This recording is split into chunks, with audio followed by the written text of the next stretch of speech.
खेळ हा मारू गप्पा गमती जमतीच्या सुरू झाला खेळ गमतीचा खेळ हाय हाय हॅलो मस्त हाव यू मस्त.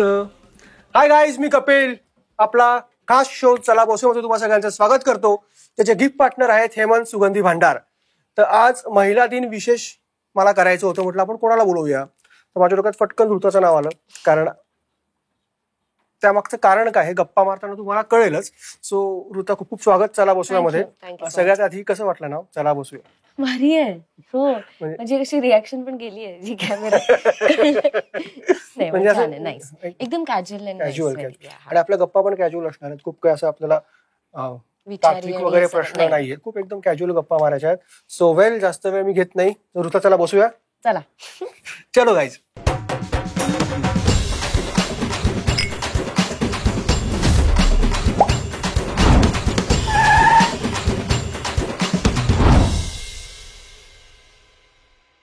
सो वेल, आज आपल्यासोबत आहे ऋता. ऋता, खूप खूप स्वागत तुझं चला बसूयामध्ये. थँक्यू. आणि सगळ्यात आधी तुला महिला दिनाच्या खूप खूप शुभेच्छा. Thank you so much. आणि दुसरं एक कारण म्हणजे कन्नी आज रिलीज झालाय, म्हणजे ज्या फिल्मची तुम्ही सगळ्या आतुरतेने वाट बघत होता की कधी रिलीज होणार. फायनली 8 मार्चला ती येते, आज रिलीज झालेली आहे. आणि तुझ्यासाठी पण खूप महत्वाचा हा दिवस असणार आहे, कारण खूप वेगळी फिल्म आहे, फ्रेश फिल्म आहे. आणि ऋताने पुन्हा एकदा काहीतरी प्रयोगशील करण्याचा प्रयत्न या सिनेमाच्या निमित्ताने केलाय. तर आपण सुरुवातच त्याने करूया. आता कसं आहे ना, मला आता ह्या सगळ्या वाक्यांचं खूप दडपण यायला लागलंय, कारण ह्याच्या पुढे समजा मी खूप असं सिम्पल कॅरेक्टर आणि वगैरे केलं तर परत ते असं नको व्हायला की अच्छा प्रयोग संपले वाटतं. त्यामुळे मला तर ते खूप, मला असं वाटतं जशी अशी रिस्पॉन्सिबिलिटी वाढते त्याचं खूप टेन्शन येतं. कारण एक सतत ना, म्हणजे एक ऑडियन्सला सवय होऊन जाते की अच्छा हिचं काहीतरी नवीन काम येतंय, म्हणजे काहीतरी वेगळं असेल. तर कधी कधी खूप सिम्पल करायला गेलं ते सिम्पल एक्सेप्ट होणार नाही. तर मी फक्त एक अभिनेत्री, आणि मी खूपच ह्या बाबतीत नशीबवान आहे की आता समीर सर असो किंवा प्रताप सर असो, रवी सर असो, की त्यांनी मला पालवी दिली, त्याच्यानंतर अनन्या दिली, आणि आता कन्नी, त्याच्यानंतर आकाश सरांनी आरोही, असं सगळंच. आणि आता मी अजून एक फिल्म केली आहे, त्यात पण कम्प्लिटली इट्स अ व्हेरी एकदम असं वर्बो फिल्म आहे, एका रात्रीची गोष्ट आहे, असं खूप I am trying to explore. पण ते काय होतं, कधी कधी टेन्शन पण येतं जरा. जसं आज खूपच महत्वाचा दिवस आहे, कारण कन्नी फिल्म रिलीज झाली आहे आणि झालं तर सगळं प्रमोशन करून झालं, सगळं सांगून झालं की थिएटरमध्ये या वगैरे.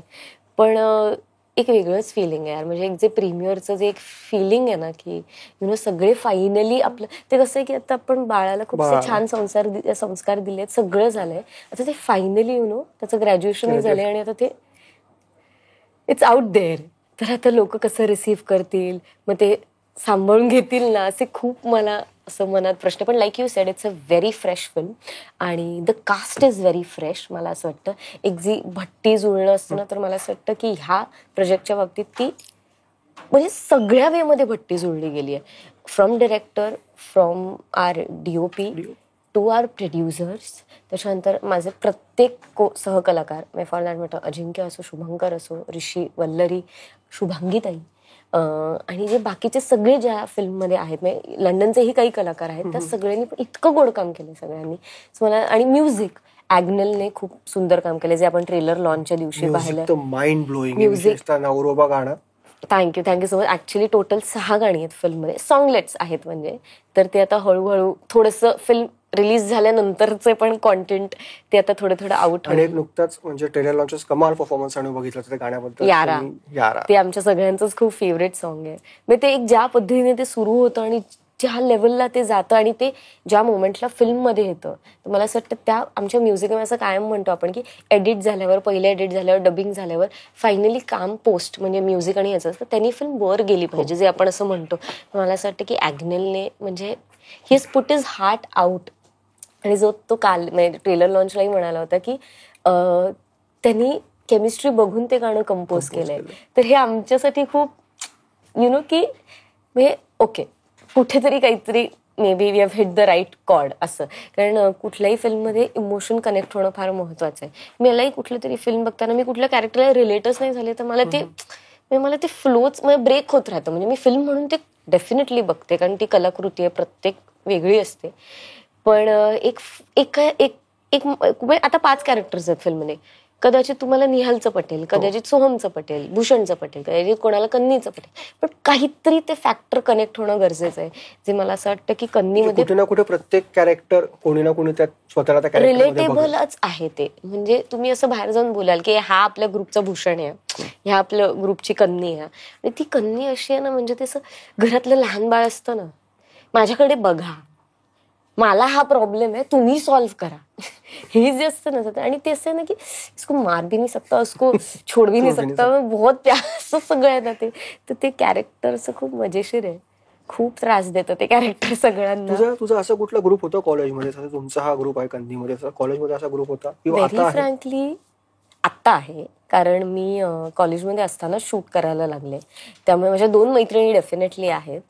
पण आत्ता ना, मुळातच माझा कोर ग्रुप खूपच लहान आहे, म्हणजे आता हे सगळ्यांनाच माहिती आहे. पण कन्नीमुळे ना, म्हणजे हे शुभंकर असो, ऋषी असो, वल्लरी असो, म्हणजे आम्ही चौघं जास्त बोलेन मी, कारण अजिंक्यचा पाठ खूप, आता फिल्म ज्यांनी पाहिली त्यांना कळलंय, पण त्याचे शूटिंग डेज हे खूप वेगळे होते, जे माझ्याबरोबर होते. आणि अजिंक्य आणि माझं खूप वेगळं कनेक्शन आहे, बिकॉज आम्ही शो केलाय. आम्ही तिघं, मी जे चौघं आहोत, त्यांनी आम्ही ऍक्च्युली 25 दिवस आम्ही 24 तास एकत्र होतो. आणि फॅमिली अवे फ्रॉम फॅमिली. मग ते नेमकं ना, आणि शूट होतं तेव्हा दिवाळी होती, प्रत्येक जण घराला मिस करत होता. आपल्या घरी, म्हणजे लग्नानंतरची पहिली दिवाळी होती, पण मी तिथे शूट करत होते, तर आमचं ना एक वेगळंच बॉन्डिंग झालंय. तर मला असं वाटतं कन्नीमुळे ना मला हा ग्रुप, आणि ते ना काय शूटिंगचं कसं असतं, शूट होतं ते कनेक्शन संपतं, ओके डन. पण आमचं ऑक्टोबर 2022 फिल्म शूट झाली आहे, ती टिल डेट 8 मार्च 2024 पर्यंत, आणि पुढेही ते राहणार आहे. म्हणजे नुसतं आपलं डबिंग झालं का, आपली फिल्म कधी, हे नसून आम्ही ट्रिप्स केल्या, आम्ही भेटलो, आम्ही रॅन्डम गप्पा मारतो. हे तर मला असं वाटतं की खूप काळानंतर मला एक असा ग्रुप प्रोफेशनल वे मध्ये तो खूप पर्सनल झालाय. तर मला हा ग्रुप, म्हणजे मला असं वाटतं हेच आहेत तिघं. म्हणजे माझा कोर ग्रुप आहेच, की शाल्मली असो, वेदा असो, तृष्णा असो, हे सगळे आहेच. पण हे म्हणजे इट्स अ न्यू फाउंड, काय म्हणतात त्याला, एक ग्रुप की ज्यांच्यावर आय कॅन, मी कधीही कॉल करू शकते त्या तिघांनाही, गोष्ट शेअर करू शकते. डेफिनेटली. असं ते खूप रेअर आहे, तर ते मला मिळालंय. महत्वाचा प्रश्न आहे हा.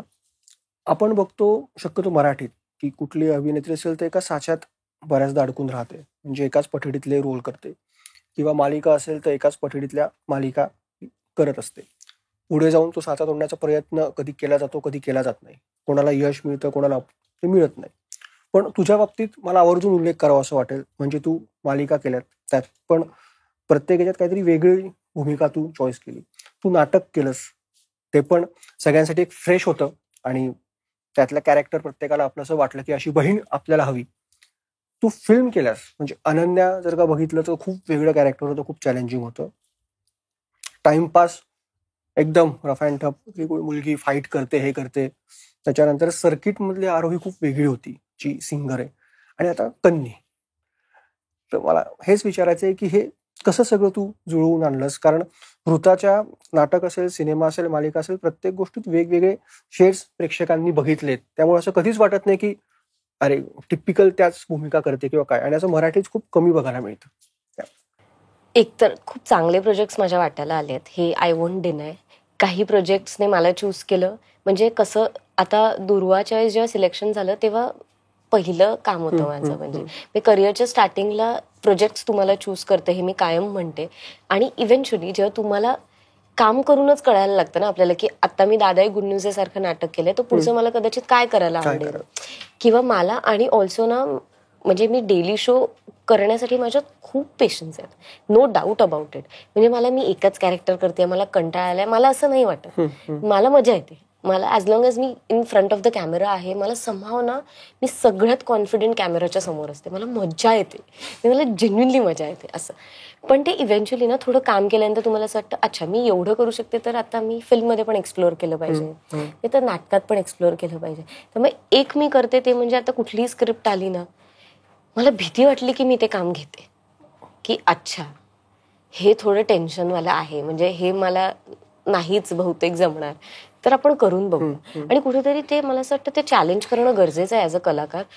कारण एका पॉईंटला ना तुम्हाला कळतं, म्हणजे जसं नाटक करून पण मला झालं होतं की मला माहिती आहे माझे आत्ता या डोळ्यात पाणी येणार आहे, तर मला ते जेव्हा व्हायला लागतं ना, की जसं डेली शोला पण होतं की तुम्हाला कळतं लिटरली की समोरचा काय रिॲक्ट करणार आहे किंवा आत्ता मी ह्या पद्धतीने हसणार आहे. तर ते जेव्हा मला कळतं मी आता कम्फर्ट झोनमध्ये जाते, भाई नाही काहीतरी. आणि त्या वेळेला मला नशिबाने ना इतकं चांगलं काम मिळालंय, लाईक आय सेड. आणि कन्नी is something which I have never done आत्तापर्यंत. मला खूप भीती वाटते, खूप.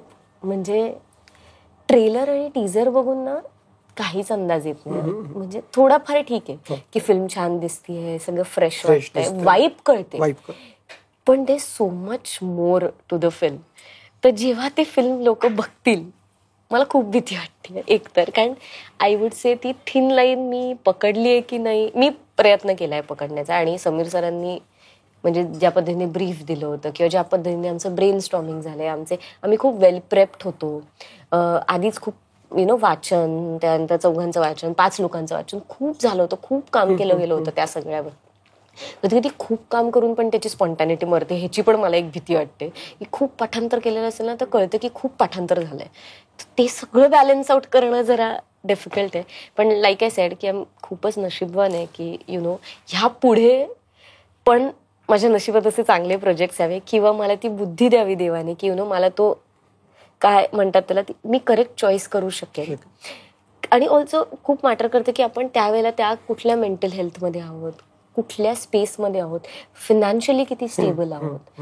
कारण बऱ्याचदा असं होतं ना की लाईक किती रिस्क. मी आत्ता 10 वर्षाने लीप ऑफ फेथ घेतलाय. मी 10 वर्ष टेलिव्हिजनच केलंय आणि आत्ताही if given a chance I can do television. म्हणजे अजूनही करायला आवडेल मला. पण आता टर्म्स वेगळे असतील. आत्ता मे बी माझा थोडा बेटर से असेल की नाही मी कदाचित 15 दिवसच शूट करेन, 15 दिवस मला फिल्म करायची आहे असं. तर मला असं वाटतं की थोडे टर्म्स बेटर होऊ शकतात आत्ता. कारण नशिबाने देवाच्या कृपेने तेवढा सेम मिळालाय आता. पण तो मिळालाय म्हणून एक्सप्लॉइट करणाऱ्यातले मी नाहीये, कारण शेवटी प्रोडक्ट हॅम्पर नाही झालं पाहिजे. तर आय जस्ट होप की कन्नीसारखे त्याच्यापेक्षा खूप वेगळे आणि खूप साधे सुद्धा. मी आतापर्यंत खरं तर ना गावच्या मुलीचं कधीच काम नाही केलं समहाव. I don't no. आणि मला खूप करायचंय ते म्हणजे आंधळ्या मुलीचं काम. आय डोंट नो, मला समहाव फॅसिनेशन आहे त्या ह्याच्याबद्दल की कारण मला खूप डोळ्यांवरून कॉम्प्लिमेंट मिळतात. तर मला काहीतरी करायचंय म्हणजे वेगळं. बबली टाईप भूमिका आता नाही असं नाहीये, मी करेनही. नाही पण मला आवडेल करायला. वेगवेगळ्या भूमिका. मला हिरोईन ह्याच्यात नाही अडकायचंय. मला नाही अडकायचं. म्हणजे ही फक्त, कारण एका म्हणलं असंही होऊ शकतं ही फक्त हिरोईनचंच काम करते. मला हिरोईन कधीच नाही व्हायचंय. मला कलाकार राहायचंय. कारण मला असं नाहीये मला 100 फिल्म्स करायच्या. ज्या करायचं आहे ते समाधानकारक आणि आपलं काम बघून स्वतःला समाधान. 10 वर्षांनी पण मी बघेन तेव्हा मला असं वाटलं पाहिजे हा यार okay I should be proud. मला असं वाटतं की तर आय होप की चांगली कामं येत राहतील. 10 वर्ष तू टेलिव्हिजनवर काम केलेलं आहेस. तुझं ते होम पेजेस आपण म्हणून मी तुला हा प्रश्न विचारतोय की सध्या सिरियलच्या याच्यात शिफ्टच्या बाबतीतली खूप ओरड होते की इतका तास शिफ्ट असते, इतका हे असतं. बऱ्याचदा असं होतं की या शिफ्टमुळे कलाकारांच्या प्रकृतीवर त्याचा परिणाम होतो. मग त्याच्यात ऍक्टर बदलणं किंवा बऱ्याच गोष्टी आहेत, त्या डिटेलमध्ये जात नाही, बोलायला तर पुष्कळ काही आहे. पण मी जस्ट विचारतो की तू काय सांगशील, कारण आतापर्यंत तू 10 वर्ष या इंडस्ट्रीत काम केलं आहे, ते सगळं मॅनेज कसं होऊ शकतं का, किंवा यावर काही तोडगा निघू शकतो का?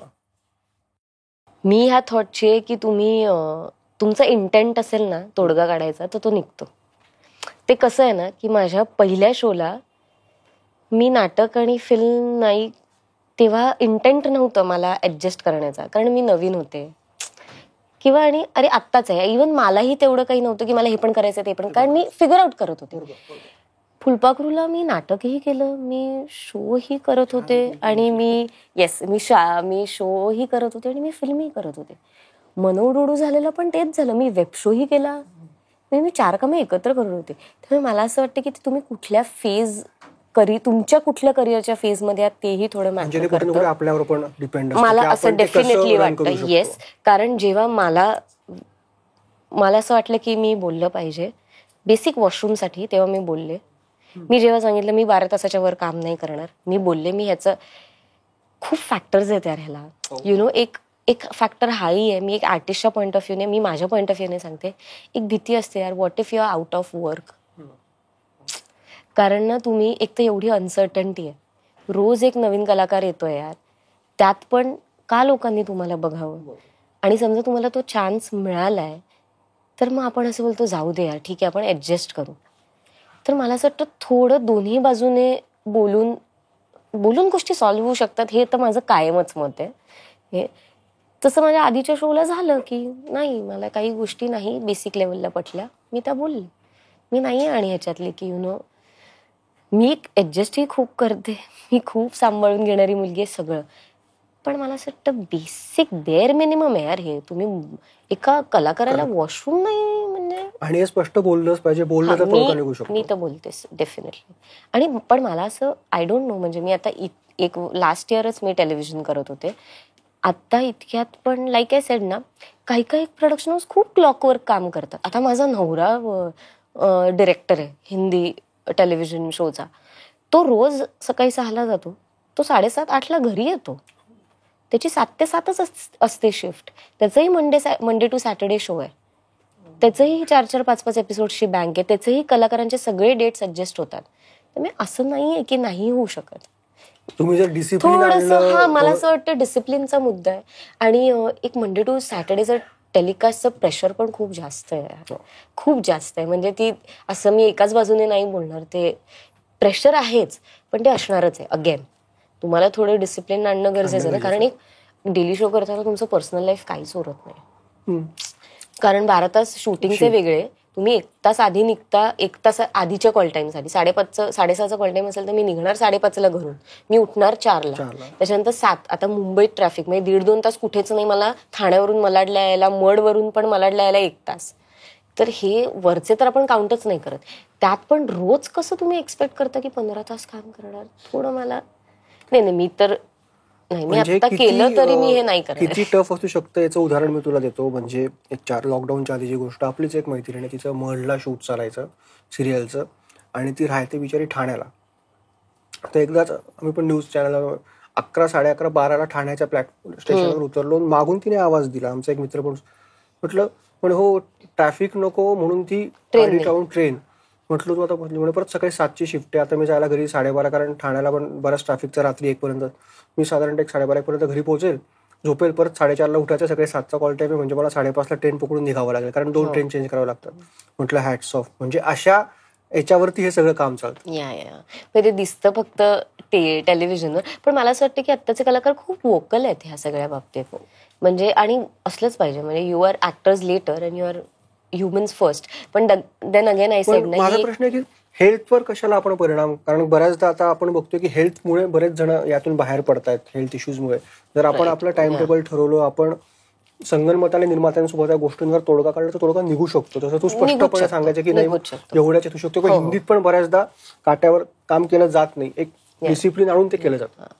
पण आता तेच आहे ना, तसंच आहे ना, प्रोडक्शन हाऊसमध्ये पण लाईक माइंडेड माणसं पण पाहिजे ना. म्हणजे असं मला वाटतं, कधी कधी समजू शकतो यार की मी पण केली आहे 36 तासाची शिफ्ट, मी 7 दिवस डे नाईट केलंय, सगळं केलंय, पण आता इफ गिव्हन अ चॉईस मी नाही करणार अगेन ना. बिकॉज इन आय फील माझ्यात ऑल्सो ती एवढी हिंमत आली की मी बोलते की मी नाही करणार. ते खूप फॅक्टर्स मॅटर करतात, पण हे डेफिनेट आहे की डिसिप्लिन व्हायला पाहिजे यार, व्हायला पाहिजे. म्हणजे ऑफिस डिसिप्लिन आहे ना, 9 to 5. एका पॉइंटला तसंच आहे डेली शो. तुम्ही रोज डिलिव्हरी देताय आणि रोज तुम्हाला काहीतरी डेडलाईन्स आहेत, तसंच आहे ते. तर थोडं आता झालंय ना, हे रोजचं माहीत झालंय ना, you treat it like it and तुम्ही क्लॉकवर्क करा ते काम. आय थिंक पण आत्ताचे मी बऱ्यापैकी ऐकते की आहे तसं. I don't know, let's see. मी आता इतक्यात अनुभवलं नाहीये, मला माहित नाही. म्हणजे चांगलं असेल आपलं. असलंच पाहिजे बाबा, असलंच पाहिजे प्रायोरिटी. कारण आता लाईफचे काय म्हणतात त्याला, वर्क लाईफ बॅलन्स हा खूप मुद्दा स्ट्रॉंगली यायला लागला. आधी तो एवढा नव्हता. आता हे सगळे शब्द खूप माहीत पण झालेत, एक्सपोजर आलंय, अवेअरनेस आलाय खूप, आणि तो असलाच पाहिजे. म्हणजे मला असं वाटतं की मला असा बाबा कधीच नको होता जो आमच्याबरोबर कधीच डिनर नाही करायचा. नाही, मला आत्ता म्हणजे मलाही उद्या समजा मला मुलं झाली तर मला डेफिनेटली हेच आवडेल की जेवढी मी त्यांना वेळ देते तेवढं प्रतीक नाही द्यायला पाहिजे. म्हणजे हे इक्वल पार्टनरशिपनेच, म्हणजे सगळंच बदलत असेल तर हे डिसिप्लिन येऊच शकतो यार एवढा. तर हे बेसिक आहे. तुझ्या करिअरमध्ये 2 व्यक्तींचा खूप आवर्जून उल्लेख करावा लागेल. एक म्हणजे मंदार देवस्थळी आणि दुसरं म्हणजे रवी जाधव. कारण Yes. फिल्मचा ब्रेक तुला त्यांच्यामुळे Definitely. अनन्या बघून त्यांनी तुला पालवी ऑफर केली. Yeah. तर मंदार सर ऑब्व्हियसली म्हणजे फुलपाखरूने माझं आयुष्य बदललंय आणि हे मी कायमच म्हणते. आणि त्या पलीकडे जाऊन तो एक प्रोजेक्ट म्हणून एक भाग झाला. मला असं वाटतं की जे ग्रूमिंग झालं ना माझं आर्टिस्ट म्हणून, किंवा मला दुर्वा केल्यानंतर मला सतत असं वाटायचं मला खूप स्वतःचे खूप इनिबिशन्स आहेत अजूनही थोडेफार, मी जे करते प्रयत्न ओव्हरकम करायचं. ते एक्सपिरियन्सने डेफिनेटली होईलच, काम करून होईल. पण मला एक सतत इनिबिशन्स होते रोमॅन्टिक सीन्सचे आणि त्यांनी मला एक असं म्हणजे कसं काय की सगळेच कसं वैदेहीच्या प्रेमात पडले असं मलाही अजूनही प्रश्न पडतो. तर हे फक्त नायक मंदार सरांकडे हे पर्यंत. आणि वैदेही नंतरच आय थिंक महाराष्ट्राचा क्रश असं टॅग हो, हे म्हणजे हे मी म्हटलं नाही, it has been life changing. तर हे मंदार सरांचं खूपच क्रेडिट आहे आणि त्यांनी मला आर्टिस्ट म्हणून पण खूप ग्रूम केलं. डोळ्यांनी एक्सप्रेस करणं हे मी खूप त्यांनी माझ्याकडून करून घेतलंय. म्हणजे खूप तसं तसं काम काढून घेणं मला खूप आवडायचं. जेव्हा ते सीन एक्सप्लेन करतात खूप आवडतं मला. मी असे म्हणजे मला ते म्हणतात ना की ते असं जे म्हणतात ना की मी रिहर्सल सर मी करते ना तुमच्या रिहर्सल, मला खूप मजा येते त्यांच्यावर रिहर्सल करायला. एक तर हिज अ ब्रिलियंट ऍक्टर, त्यामुळे ते त्यांचे डोळे मला असं वाटतं की डोळ्यांनी सगळं म्हणजे तुम्ही डोळ्यांनी बोलू शकता, तुम्हाला शब्दांची गरजच नाहीये. लाईक वी सेड की आपण कुठेही रूम फुल ऑफ पीपलमध्ये पण आपल्या पार्टनरकडे बघितलं आपल्याला डोळ्यांनी कळतं काय म्हणायचं, तसं आहे ते. तर मला असं वाटतं ते खूप मला मंदार सरांनी शिकवलंय. आणि रवी सरांनी मला माझ्या आयुष्यातला सगळ्यात मोठा ब्रेक दिला. अनन्या ते दादा गुड न्यूजच्या 100व्या प्रयोगाला आले होते, त्याच्यानंतर त्यांनी मला ऑडिशनला बोलवलं. आणि त्याच्यानंतर रवी सर असो किंवा मेघना मॅम असो, मी त्यांचंही नाव घेणार आहे डेफिनेटली, की ते treat me like I am their daughter. आत्ता पण मला असं कधी वाटलं की मी थोडंसं मला गायडन्सची गरज आहे किंवा थोडा एक थर्ड पॉईंट ऑफ व्ह्यू आपल्याला हवा असतो, तर मी त्यांना कॉल करते की सर तुम्हाला काय वाटतं मी आता काय केलं पाहिजे. मग मला थोडं असं वाटतंय पण मग काय, तर मला असं वाटतं की ॲक्च्युली गायडिंग आहे. म्हणजे मला मी त्यांचा कधीही फोन करून त्यांना विचारू शकते की सर मी काय करू आता, कसं काय वाटतंय. तर डेफिनेटली त्या दोघांचं तर मी नाव घेईनच. आणि ऑल्सो इव्हन माझी नाटकाची टीम म्हणजे अद्वैत दादरकर, कल्याणी, उमेश दादा, प्रिया मॅम, हे सगळेच, इव्हन नंदू सर आमचे निर्माते. म्हणजे मला असं वाटतं की मला नाटकाने ना कलाकार म्हणून ओळख मिळाली. मी त्याच्या आधी हिरोईन होते, पॉप्युलर होते. अच्छा एक नवीन मुलगी आहे, यंग मुलगी आहे, ती अचानक पॉप्युलर आहे एवढी टेलिव्हिजनवर. पण एक कलाकार म्हणून की अच्छा ही अभिनेत्री पण आहे, बरं काम करू शकते आयुष्यात, हे मला खूप नाटकाने दिलं. मला असं वाटतं पुढची सगळी कामं मला माझ्या नाटकामुळे मिळाली. पण मग मध्येच का डिसिजन घेतला असते नाटक? एक तर ऑल्सो बिकॉज मी खूप त्याच्यानंतर 4-5 महिने बिझी होते सलग. आणि त्यावेळेला अनन्याचं रिलीज झालं होतं, टाइमपास 3चं रिलीज झालं होतं, माझी सिरियल चालू होती, माझे नाटकाचे प्रयोग होते. आणि पुढच्या काही महिन्यात म्हणजे मला तो लीप ऑफ फेथ घ्यायचा होता. मी 255 शोज केले होते. समहाव ना माझी ती खूप तारंबळ उडत होती ते ऍडजस्ट करण्यात.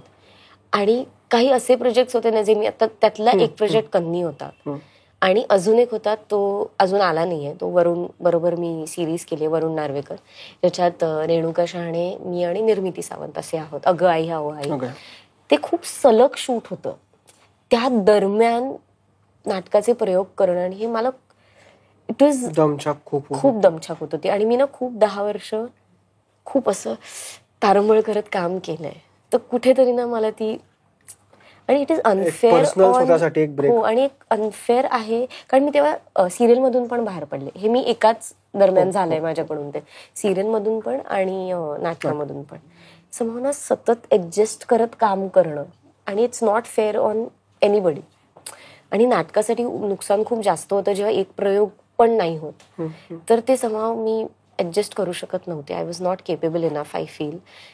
म्हणून मी खूप म्युच्युअली बोलून एक्सप्लेन करून की मला थोडं खूप डिफिकल्ट गेलं. पण मग आता आहे विचार परत पुन्हा नाटकात येण्याचा, किंवा काही ऑफर आहे नाटकाची आता तुझ्या? मी खरं सांगू दादा एक गुड न्यूज आहे, मी सोडलं यार. म्हणजे इतकं सोन्यासारखं रोल यार, मी कसं काय दुसरं करू, नाटक खूप गोड होतं, मी कसं दुसरं करू, मला थोडा वेळ लागेल त्याच्यातून बाहेर पडायला. इतक्यात तरी खरंच माझं प्लॅन. आणि असं नाहीये की मला विचारलं नाहीये, मला खूप नशिबाने खूप चांगल्या कामांसाठी फोन येतो. पण अगेन तसंच आहे, मी खूप मनाने आणि अजून तिथेच आहे मला. मी अजून खरं माहिती मी अजून बघायला नाही गेले. म्हणजे मृगा खरंच खूप कमालच करत असेल कारण सगळेच बोलतात असं, पण मी अजूनही मला असं की मला जायचंय पण असं होतं मला. आणि I won't lie about it. म्हणजे की सगळं छान सगळं मस्त, पण मी मला असं जाऊन अरे यार मन्या असं होतं मला ते. त्यामुळे मला कुठलंही नाटक आलं तरी मला असं होतं की नाटकच कंटिन्यू करायचं असतं तर मी दादा सोडलंच नसतं. मग मी केलं तर मला तेच करायचंय परत, असं माझं खूप आहे. त्यामुळे ते सुरू असेपर्यंत आय डाऊट मी दुसरं काही करेन. हा सगळ्यात तुझ्या चाहत्यांच्या मनातला प्रश्न आहे, त्यांच्या वतीने विचारतोय, माझा प्रश्न नाहीये. लग्नानंतर आय थिंक आपण भेटलो पण असं आपला पॉडकास्ट कधी झाला नव्हता. तर मला जाणून घ्यायचंय की प्रतीकशी तुझी ओळख कशी झाली आणि जेव्हा तुमचं लग्न झालं तेव्हा महाराष्ट्रातल्या बऱ्याच इथे हार्ट ब्रेक झाले. कारण तुझा आनंद रिलीज झाला, तू बघितलं असेल की महाराष्ट्राची क्रश मोठ्या पडद्यावर अशा याच्यात पहिलं पोस्टर आउट झालं होतं.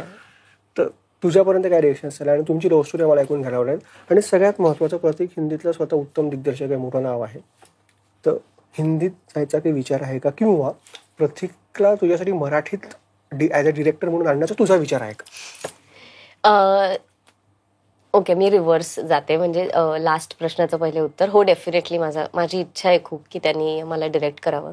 ऑल्सो बिकॉज एकतर त्याचे जे कलाकार आहेत, तो ज्यांच्यावर काम करतो, ते मी सेटवर गेल्यावर the kind of respect they have for him हे, आणि मी त्याच्या सेटवर गेल्यावर मी त्याची बायको म्हणूनच जाते, डिरेक्टर्स वाईफ, हेच मला ओळखलं गेलं पाहिजे. मी जेव्हा त्याच्या कामाच्या स्पेसमध्ये जाते तेव्हा कोण ऋता दुर्गुळे महाराष्ट्राची केस हे काही संबंध नसतो जसं.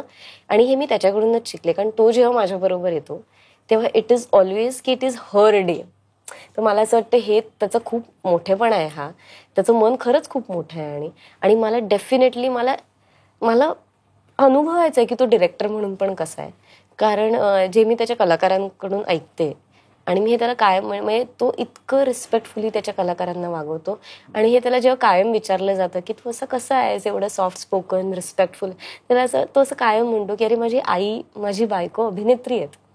त्यामुळे उद्या जेव्हा ते घरी येतात आणि ते असं पटकन म्हणतात आज माझ्याशी कोणीतरी असं बोललं, मी असं कधीच नाही करणार कोणाला.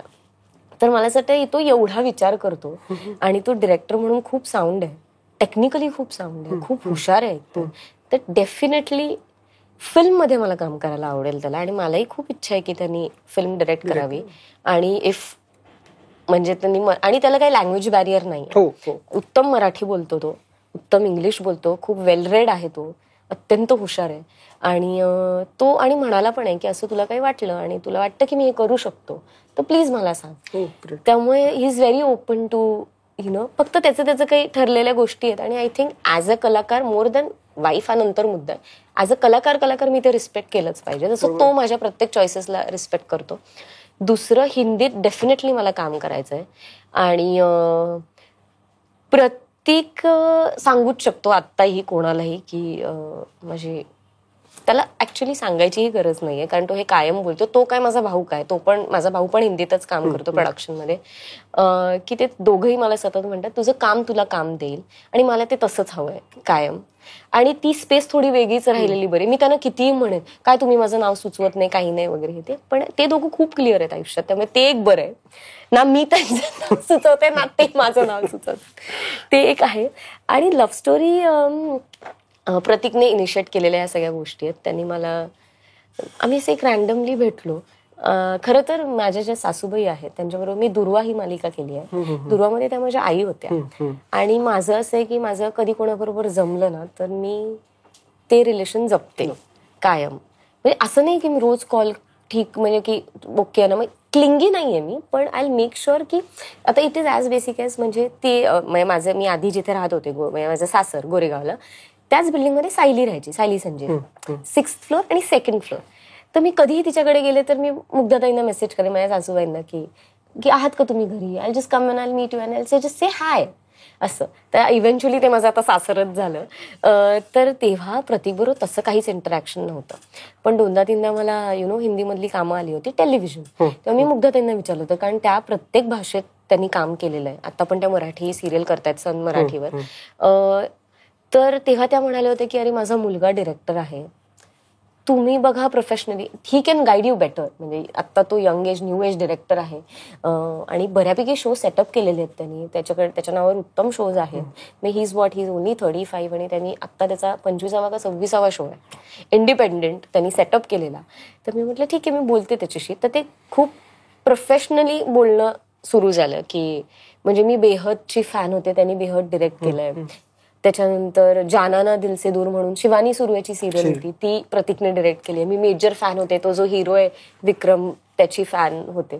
ते हे आणि तसं आय एम व्हेरी हे की मला कोणाचं काम आवडलं की काय आलं तर मी पटकन सांगते. म्हणजे मला त्यात काही कशाला सांगायचं आपण मला असं काही, कारण शेवटी मी पण कलाकार. We crave for appreciation. आमची इच्छा असते की आमचं काम पोचलं पाहिजे, कोणीतरी आम्हाला सांगितलं पाहिजे. कलाकारासाठी मोठी पावती असते. एक्झॅक्टली. तर ते खूप बोलणं असताना कसे रँडमली 2022 मध्ये 21 मध्ये आम्ही तो म्हणाला आपण एकदा भेटूया का वगैरे असं. आणि मला असं ह्याला कशाला भेटायचं आहे वगैरे टाईज वगैरे असं, कारण मी अशी पटकन आय एम नॉट दॅट की डेटवरच जाऊन मी नाही आहे त्यातली असं काही. तर मी म्हटलं मग मी पहिल्यांदा कॅन्सल केलं. मी त्याला काहीतरी कारण दिलं आणि मी म्हटलं नाही मला नाही भेटायचं वगैरे. मग नंतर तो मला म्हणाला ठीक आहे मी आता पुढचे 2 दिवसच आहे, मग मी आउटडोअरला जातो. तर म्हटलं अच्छा. म्हटलं ठीक आहे बरं. आता आपण एवढी चांगलं पण की मला लगेच गिल्ट आलं की असं कसं मी त्याला कॅन्सल केलं. मी म्हटलं ठीक आहे आपण भेटूया. मी म्हटलं काय होईल चुकीचं, मी एनिवे त्याच्या आईला ओळखते, मी आईला सांगेन अशा लेवलला मी म्हटलं भेटलो. आणि यू वोंट बिलीव्ह आम्ही भेटलो आणि आम्ही कसे पहिल्या भेटीत 7 तास बोलत होतो. 7 तास. आणि माझ्यासाठी कम्युनिकेशन हे खूप मॅटर करतं. म्हणजे मी माझ्या पार्टनरशी किंवा माझ्या मित्रमैत्रिणींशी माझ्या मनातलं बोलू शकत नसताना ह्या सगळ्याला काही अर्थ नाही. म्हणजे काहीच अर्थ नाही. मला कुठल्या पद्धतीने बोलतो हे डेफिनेटली मॅटर करतं, हेच मॅटर करतं इनफॅक्ट. पण यार उद्या मी बोलूच शकले नाही माझ्या पार्टनरशी, हाच विचार करत राहिले की बापरे आता ह्याला काय. तर म्हणजे मी नाही आहे त्यातली. तूही माझ्याशी छान स्पष्टपणे बोल, मीही बोल असं. तर मला ते खूप इझी फ्लोईंग होतं. त्याच्यानंतर त्यांनी मला नॉर्मलच आता आपल्याला कळतो की इंटरेस्ट आहे आणि असं. मी त्याला सांगितलं की आई मी ह्या झोनमध्ये तर नाहीच आहे वगैरे, आणि कॅज्युअल किंवा 1 नाईट वगैरे तर मी तर नाहीच. म्हणजे मी आयुष्यात एक्सपेरिमेंट ह्या बाबतीत केलंच नाही, कारण मला वेळच नाहीये तेवढा. खूपच मी कामात होते कायम. तो असं म्हणाला की नाही माझंही असं काही म्हणणं नाहीच आहे वगैरे. मी त्याला एकदा रँडमली म्हटलं आणि तुला एवढंच वाटत असेल ना तू माझ्या आईबाबांना येऊन भेट.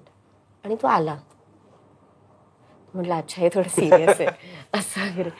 आणि मी बाबांना भेटल्यावर मी बाबांना विचारलं काय कसं काय वाटतंय, म्हणजे असं काही अजून काही ठरत नाहीये. पण तेव्हा बाबा मला असं म्हणाले की थोडे तरी पावसाळे मी तुझ्यापेक्षा जास्त बघितले आणि मला असं वाटतं, म्हणजे मला तुमच्या मुलांचं काही कळत नाही, मुलींचं तुमचं खूप सगळं असं व्हॉलेटाईल आहे. आज तुम्हाला हे वाटतं, उद्या तुम्हाला काहीतरी वेगळं वाटतं, पण मला असं वाटतं की तू तुझी खूप छान काळजी घे, तर तू विचार करावास असं. आणि मग मी राहिलो एकत्र लग्नाआधी. म्हणजे सासूबाई मी आणि असे तिघंच. म्हणजे मी गोरेगावला तेव्हा माझं सगळंच चालू होतं. आणि इव्हेंच्युअली एंगेजमेंट केली आणि लग्न पण केलंच. म्हणजे काही वेळ नाही, म्हणजे जसं कळलं. आणि मला असं वाटतं ना आम्ही राहिलो ना एकत्र म्हणून आम्हाला कळलं, म्हणून आमच्या इतकं पटकन लग्न केलं आम्ही. कदाचित राहिलो नसतो ना तर थोडा वेळ. मला असं वाटतं की नुसतं 24 तासातलं 1 तास भेटणं 2 तास यांनी काही होत नाही. तुम्हाला एकत्र राहिल्याशिवाय आम्ही थिंक लवकर क्लॅरिटी आली.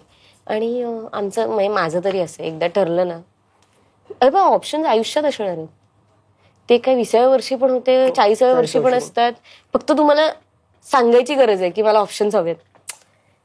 कोणीतरी तुम्ही लग्न का करता, कारण तो तुमचा चॉईस आहे ना, तशी मी त्याची चॉईस आहे. त्यामुळे हे तुम्ही आज लग्न करा का 10 वर्षांनी, हे ऑप्शन. आणि आपण ज्या फील्डमध्ये आहोत बापरे, म्हणजे ऑप्शनच आहेत, सगळीकडेच असतात, आपले खूप जास्त दिसून येतात. तर म्हटलं एवढी क्लॅरिटी असताना तर कुठे. आणि दोघांचे लाईफ गोल्स खूप सिमिलर आहेत, खूप सेम पेजवर आहोत आम्ही, आम्हाला खूप सेम गोष्टी अचीव्ह करायच्या आहेत लाईफमध्ये. ते खूप रेअरली मिळतं यार हल्ली. आणि तुम्ही दोघं खूप सपोर्टिव्ह पण आहात. म्हणजे मी आनंदाच्या वेळेस बघितलं होतं प्रीमियरला, इव्हन ट्रेलर लॉन्चला पण तो आलेला. तर असं कुठेही नव्हतं की अरे मे बी डिरेक्टर. तो प्रत्येक ठिकाणी तुला सोलो येत होता. तो कधीच असं आला नाही की मी पण थांबतो किंवा हे. आणि त्याच्या डोळ्यात जे कौतुक दिसत होतं ना ते खरोखर वाखाणण्याजोगं होतं. कारण त्याला पण ते होतं की नाही यार पहिली फिल्म आहे आणि एवढा चॅलेंजिंग रोल आहे.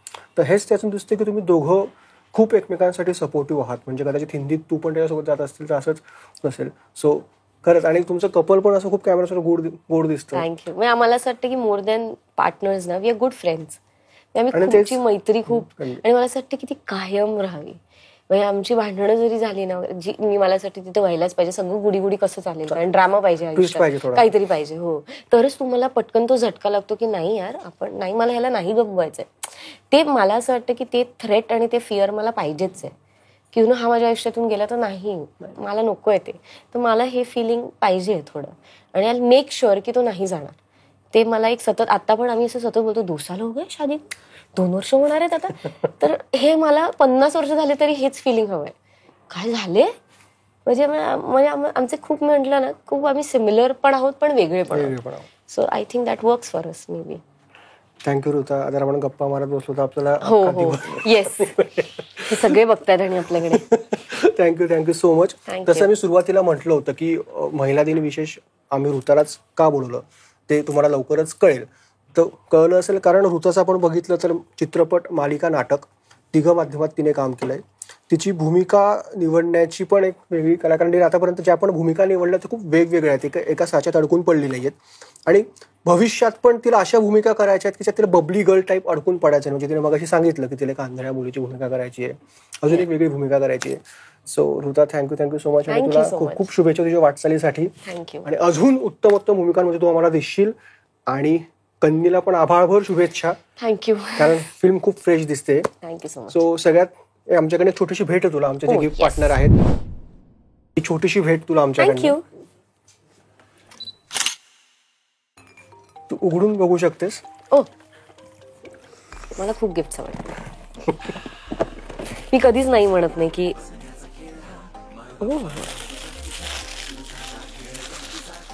जो छान सुगंध आलाय, त्यांच्या नावातच सुगंध, या वाव, परफ्यूम आणि वॉलेटही आहे. Thank you so much guys. त्यांचं डोंबिवली आणि पुणे दोघं ठिकाणी झालं. सॉरी, मी जरा हे बघते. हो. Nice. Thank you so much and thank you for having me. आणि ही छोटीशी भेट आमच्याकडे. Oh yes, thank you.